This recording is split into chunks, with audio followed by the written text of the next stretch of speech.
자, 우리 함께 하나님 말씀 보시도록 하겠습니다. 디모데전서 1장 12절에서 16절 말씀입니다.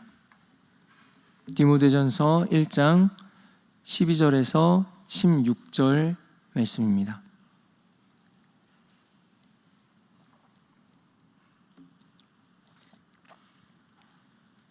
(1장 12절에서 16절) 말씀을 한 절씩 교독해서 말씀 보도록 하겠습니다. 나를 능하게 하신 그리스도 예수 우리 주께 내가 감사함은 나를 충성되이 여겨 내게 직분을 맡기심이니, 내가 전에는 비방자요 박해자요 폭행자였으나 도리어 긍휼을 입은 것은 내가 믿지 아니할 때 알지 못하고 행하였음이라. 우리 주의 은혜가 그리스도 예수 안에 있는 믿음과 사랑과 함께 넘치도록 풍성하였도다. 미쁘다 모든 사람이 받을 만한 이 말이여, 그리스도 예수께서 죄인을 구원하시려고 세상에 임하셨다 하였도다. 죄인 중에 내가 괴수이니라. 함께 봅니다. 그러나 내가 긍휼을 입은 까닭은 예수 그리스도께서 내게 먼저 일체 오래 참으심을 보이사 후에 주를 믿어 영생 얻는 자들에게 본이 되게 하려 하심이라. 아멘. 이 새벽에 주님 말씀 앞에 가장 먼저 나아가고, 또한 기도의 자리에서 하나님과 함께 이 새벽을 시작하는 모든 분들 가운데 하나님 부으시는 놀라운 복음의 감격이 충만하시기를 주의 이름으로 축원드립니다. 오늘 말씀 디모데전서 1장 말씀은 전체적으로 교훈에 대해서 말씀하고 있습니다. 하나님의 영광의 복음의 교훈, 즉 바른 교훈과 그리고 그 복음을 벗어난 다른 교훈에 대해서 1장은 언급하고 있습니다. 그래서 우리가 앞에 본 디모데전서 1장 전반부에서는 에베소 교회에 침투한 다른 교훈에 대해서 말씀했다면, 우리가 오늘 함께 본 이 후반부의 말씀에서는 자신이 경험한 그 복음, 바울이 경험한 그 바른 복음에 대해서, 그 교훈에 대해서 말씀하고 있습니다. 먼저는 바울 자신이 경험한 그 복음을 중심으로 이 교훈들을 설명해 나가고 있습니다. 바울의 경험은 복음의 기본을 그대로 따라서 보여주고 있는 그런 복음의 놀라운 은혜가 있습니다. 바울의 복음의 이 경험을 따라서 우리 함께 오늘 말씀의 복음에 대해서 함께 좀 나눠보고 새겨보는 시간 가지기를 원합니다. 간절히 바라기는 오늘 말씀을 통해서 나를 위한 이 복음을 다시 한번 새겨보시는 저와 여러분들 되시기를 주님의 이름으로 축원드립니다. 무엇보다 먼저 바울은 복음을 받을 자격이 전혀 없는 사람이었습니다. 13절 말씀을 이렇게 말씀하고 있습니다.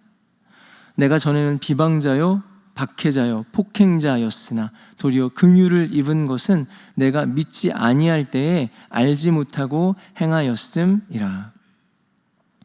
바울은 예수 그리스도를 믿기는커녕 예수님의 원수가 되어서 믿는 자들을 박해하고 그리고 이래 가장 앞장섰던 사람이 바로 이 바울이었습니다. 그랬던 바울이 예수 그리스도를 만나게 됩니다.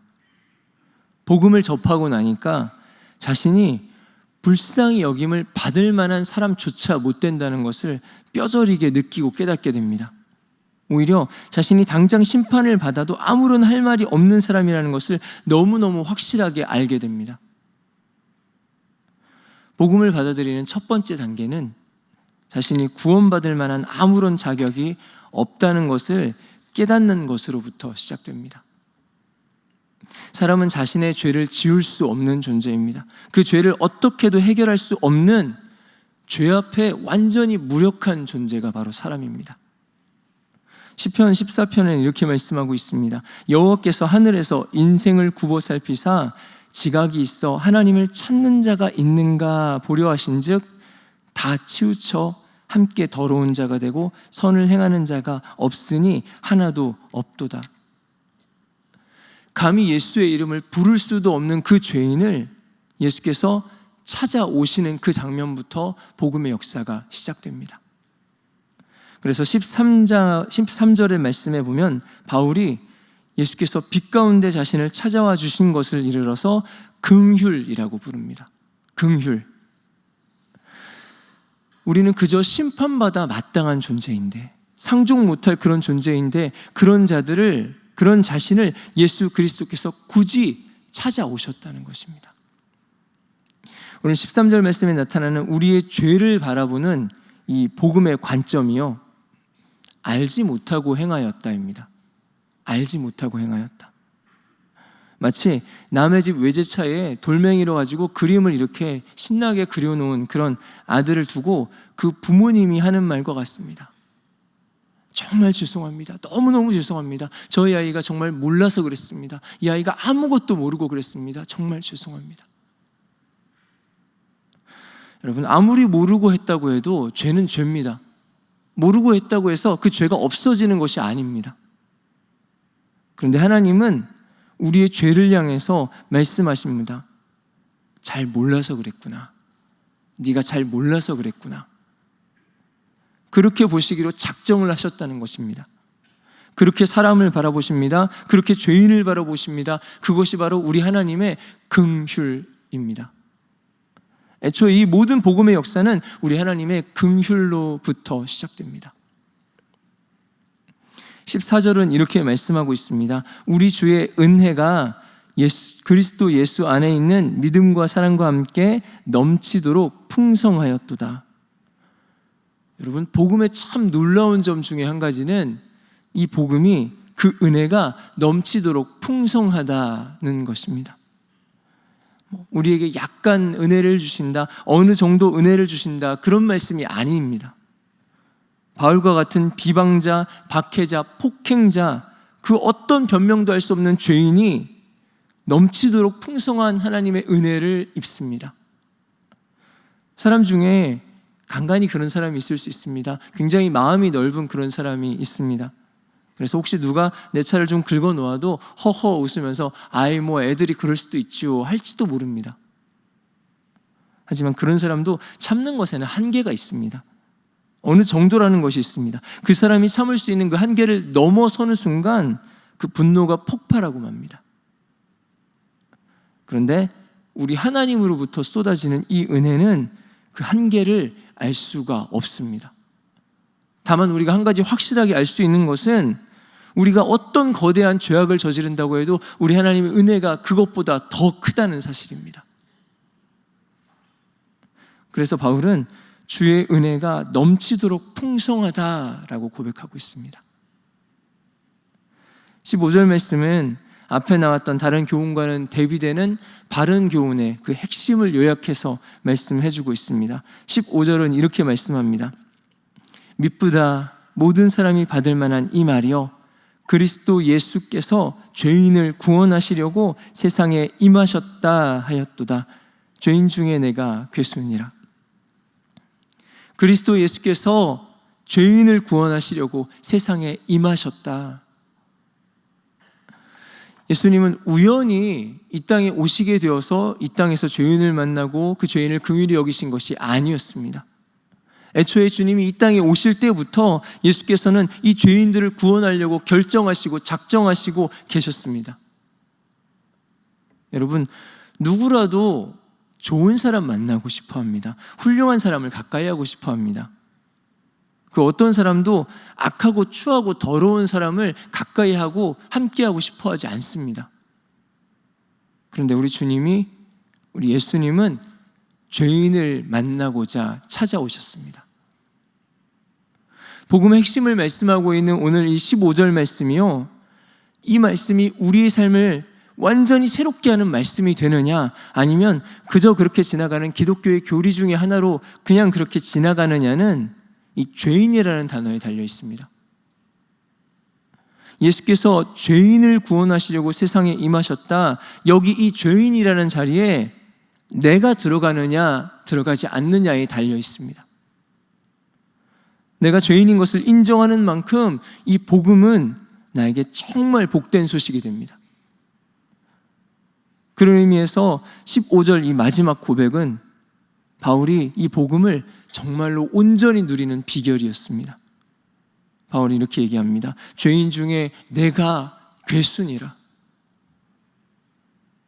내가 완전히 죄인됨을 인정하는 그 사람은 오늘 이 말씀을 이렇게 읽습니다. 그리스도 예수께서 죄인을 아니요 나를 구원하시려고, 그리스도 예수께서 나를 구원하시려고 세상에 임하셨다. 여러분, 오늘 이 말씀이 여러분에게는 어떻게 읽히십니까? 우리는 지금도 나를 구원하시려고 이 세상에 임하신 그 예수님, 그 사랑에 감격하고 계십니까? 혹시 예전에 감격했었지만은 지금은 그 감격이 흐릿해지지 않으셨습니까?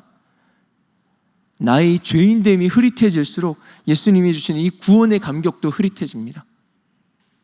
나의 죄인됨이 확실할수록 그 구원의 은혜가 가슴에 사무칩니다. 여러분, 구원의 은혜와 감격이 날마다 충만하시기를 원하시죠? 그 구원의 은혜가 우리 가운데 충만하기를 주의 이름으로 축원드립니다. 여러분, 그러시다면은 성령의 빛 가운데서 나의 죄성을 날마다 바라볼 수 있는 그 은혜가 있으시기를 주의 이름으로 축원드립니다. 그저 하나님의 빛 앞에 우리가 설 때 우리 안에 깊이 감추어 두었던, 덮어 두었던 그 모든 우리의 죄악과 죄성들을 다시 볼 수 있게 됩니다. 도무지 내가 어찌할 수 없는 내 안의 죄들을 마주하면서 주님 앞에 우리가 그렇게 설 때에 우리는 죄인을 안아주시는 하나님을 다시 만나게 될 줄 믿습니다. 바울은 하늘로부터 이 빛이 비치는 자리에서 그렇게 하나님을 만납니다. 그 안에서 처음으로, 바로 그 앞에서 처음으로 자신이 정말로 죄인 된다는 사실을 깊이 깨닫습니다. 간절히 바라기는 우리도 역시 우리를 드러내시는 그 성령의 빛 앞에서 날마다 주님 앞에 나아가실 수 있기를 주의 이름으로 축원드립니다. 날마다 겸손히 나의 죄성을 마주하고 죄인을 구하시려고 오신 예수님 앞에 서시기를 간절히 원합니다. 그럴 때 완전히 자격 없는 자에게 사무치도록 부어주시는 주의 긍휼과 사랑, 이 복음의 놀라운 감격들을 오늘도 충만하게 누리며 살아가시는 저와 여러분들 되시기를 주님의 이름으로 축원드립니다. 이 시간 함께 기도하겠습니다. 하나님, 우리가 오늘 이 하루도 복음의 감격을 넉넉하게 넘치게 누리며 살아가게 하여 주시옵소서. 우리 모든 죄성들을 비추시고 알게 하시고 깨닫게 하셔서 우리가 그 죄인으로 주님 앞에 다시 한번 긍휼을 구하며 나아갈 때 주님의 그 은혜가, 주님의 그 사랑이 우리의 오늘 하루의 삶 가운데 넘쳐나도록 하나님, 그렇게 복음의 감격을 충만하게 누릴 수 있도록 하나님 우리를 붙잡아 주시옵소서. 우리 같이 주여 머무리 짓고 간절하게 기도하다 하도록 하겠습니다.